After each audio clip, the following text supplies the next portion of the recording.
been really competitive, and our staff says this a lot, but we have different best players almost every day, which I think is a good thing. I think we have, because we're a little less experienced in terms of we have such a big sophomore class, you know, there's a little less of an establishment, and you know, I just think we'll be a little bit more of a democratic team. I think if you look at last year, Temi was clearly our best player going in and ended up being, and 2 years ago was Jalen, and before that it was Audrey. But this year I feel like we can have, I think people are going to be surprised based on, there's going to be different games where 2 or 3 different players are going to pop out at them than maybe we've had in the past. How difficult does that make your job in terms of sorting it all out, and maybe how close are you to figuring out lineups and rotations? I don't know, we're still 4 weeks out, but yeah.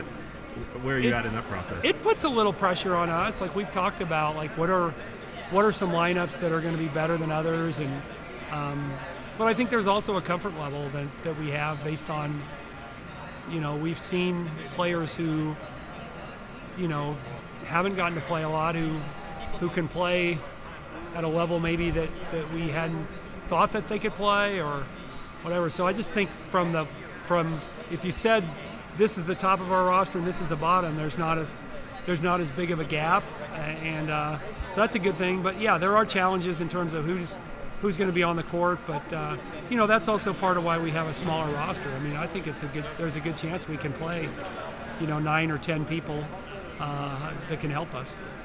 Any sort of objectives from now until the season begins November 9th, right? So yeah, it'll be here before you know it. What are you trying to get accomplished between now and then?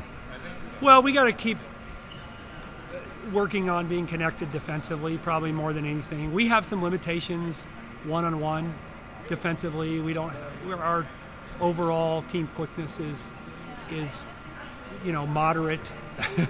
So we just have to be connected, and we've worked a lot on that, and I think you know, just being a better defensive communication team. And I know somebody just asked me like about our Iowa scrimmage. I said that's going to be great for us because Iowa's a really, really good offensive team. They'll be a top 10 or 12 team, and they can really score the ball. And so they'll highlight any deficiencies that we have, and but we need to work toward that. But you know, I think we're going to be a team that can score the ball. I mean, certainly we.